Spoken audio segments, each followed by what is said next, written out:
Wow, Islanders, and just like that, 2021 is over. It's behind us. The year where cruising resumed, 2022 will bring a lot of cruising too. I can promise you that. There is a ton of fallout from yesterday's huge news from the CDC that stated that no American, vaxxed or unvaxxed, should cruise.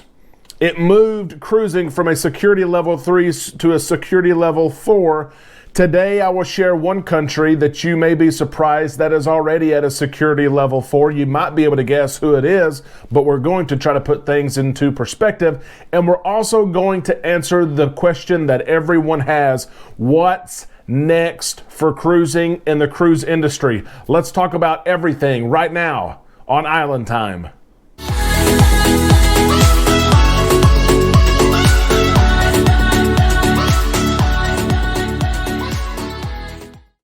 Happy New Year's Eve to all you Islanders. And let me first say, as we are on the islands now, we are relaxing exactly where we need to be right now on Island Time. I am your host, Derek. Let me be the first to wish you Happy New Year. May many blessings come in 2022. And I have to first say a huge thank you. Island Time was created about 6 months ago in 2021. 2021 has been awesome to Amanda and I and all of us cruisers as cruising resumed. I have to share a heartfelt thank you for all your support, your generosity, your time. I've got to cruise with so many of you. I've traveled to some of your homes and stayed with you, and we have a lot of plans in 2022 to cruise together. Let's keep doing it, and I'm so happy to say today, as I thought this morning, that this year will be different than last year on New Year's Eve, because this year there will be passengers on cruise ships in all parts of the world bringing in the new year, celebrating as the stroke of midnight hits a new year on a cruise ship. That did not happen last year. I must start the show today with asking you, what is your favorite cruise memory of 2021? What did you do this year on a cruise that you will always remember? Maybe it was that you were able to step foot on a cruise ship again. Maybe it was that you sailed a boat, or you visited a port, or you did an excursion that you've always wanted to do. What was your favorite cruise memory of 2021? Please share in the comment section below. Share those memories, those things that you're going to remember forever.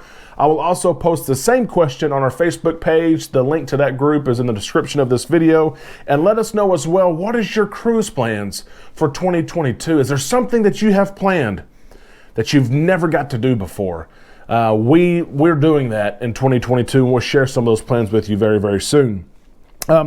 The big announcement yesterday, let's get straight to it because it is still the news and the fallout is continuing. And I love right now the boxing match that's going on, because cruise lines are not standing down as they did in 2020. They are fighting. They are fighting the media. They are fighting the CDC, and proving and sharing data, real data that shows that cruising is safer than what the media and the CDC is letting on to believe. But the big announcement yesterday said that no American should travel via cruise ship, whether they're vaxxed, they're unvaxxed. They raise a security level from a 3, which says you can travel, but you probably need to be vaccinated. If you're unvaccinated, then you need to take precautions or stay at home, to a security level 4, which means we don't recommend that you travel there. In addition to raising the security level, the CDC also added a couple extra things. One of them's already been taking place. It recommended that all passengers should be tested 1 to 3 days before boarding a cruise ship. Hello, you already have recommendations in place, requirements in place until January 15th that all passengers must be tested 2 days before you enter a cruise ship. And now they're saying that you should be tested 3 to 5 days upon returning. So they added those things, no matter if you're vaccinated or unvaccinated. They also added all guests should quarantine for 5 days after they return from cruising, should you so choose to cruise. Now, let me show you this. I hinted at this in the intro today, and I have to show this because cruising has been raised from a security level 3 to a security level 4. But if you take a look at this chart here, this map, which is on the CDC website, I will put that website in the description of this video below. And it's a color-coded world map. You can see the different levels, security level 4, 3, 2, 1. Of course, it's color-coded. And I want you to notice the shade of the United States. Now, this is nothing to brag about, but this is reality. If you look at the shade of the United States, it is a security level 4, a COVID-19 security level 4, which is very high. This is the exact same category that the CDC yesterday moved cruising into. A security level 4. So as the media continues to freak out, as the media continues to share stories of COVID on cruise ships, we have to remember that COVID is also on land, that people of all states are dealing with COVID, and that the United States ranks itself, grades itself as a security level 4, which is now the exact same security level that cruising is. So I had to point that out, that now we are at the same security level. We, as in cruise ships and cruisers, islanders, we are at the same security level now as the United States is when we're at home. Let me just throw that out there for everybody to chew on. John Hild from Carnival Cruise Line shared some data that I thought was interesting. Royal Caribbean already came out yesterday, and they even came out before the announcement from the CDC and had data that they shared. We shared that in yesterday's show.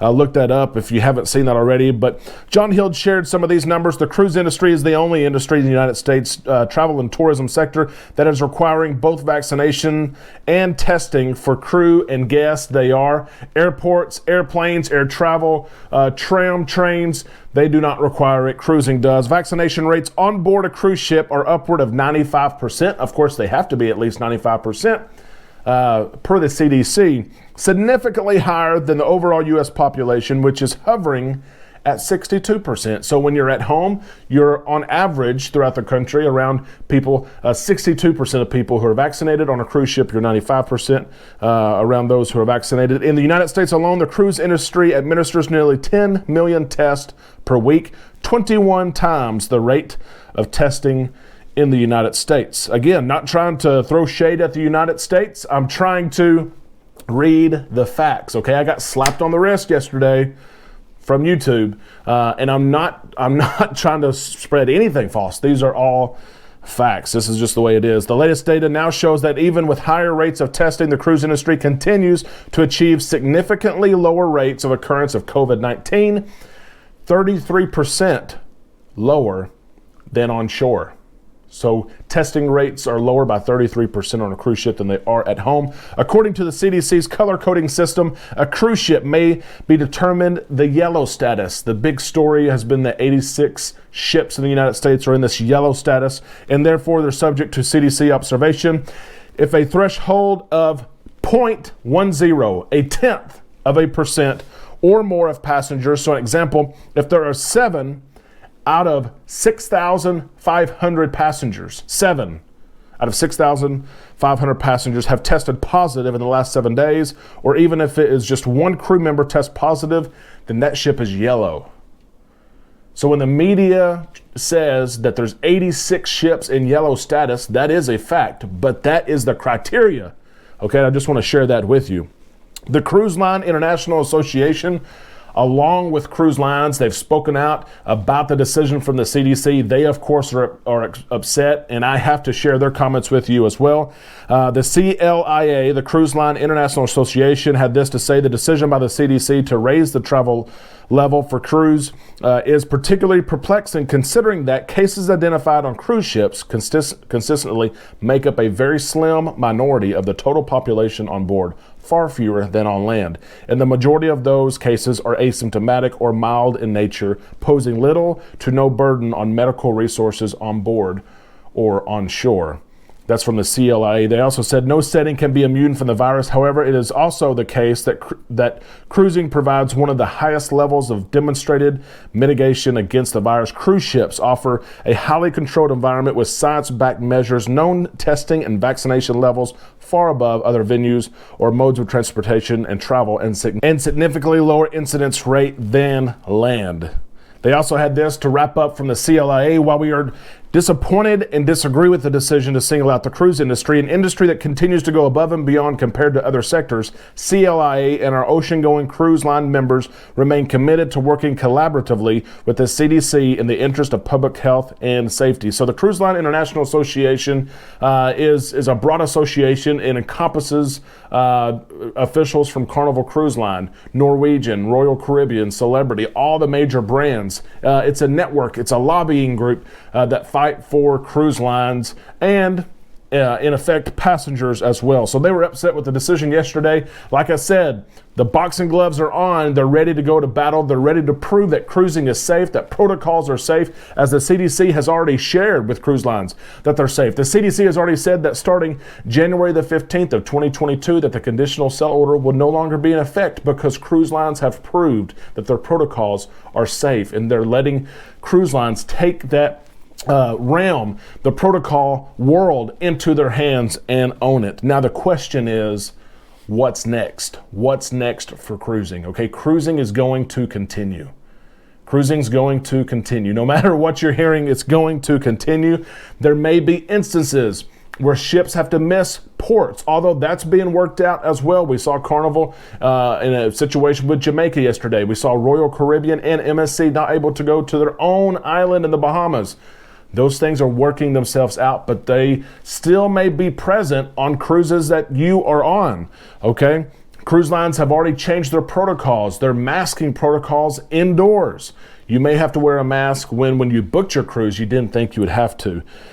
Tests are given to passengers 2 days before. That's been the fact since August. We may start to see testing be available as you get off the cruise. Not saying you have to test negative to get off the ship, but at-home test may be given out to passengers.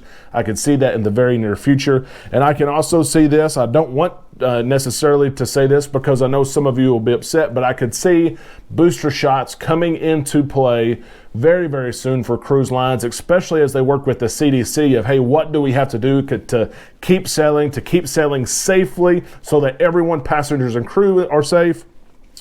I can almost guarantee that one of the first things the CDC will say is you need to go ahead and require boosters, that the definition of vaccinated now includes boosters. We will keep an eye on it. You know that we will. We thank you for staying with us, for trusting us for your cruise news, and for being so active in the community.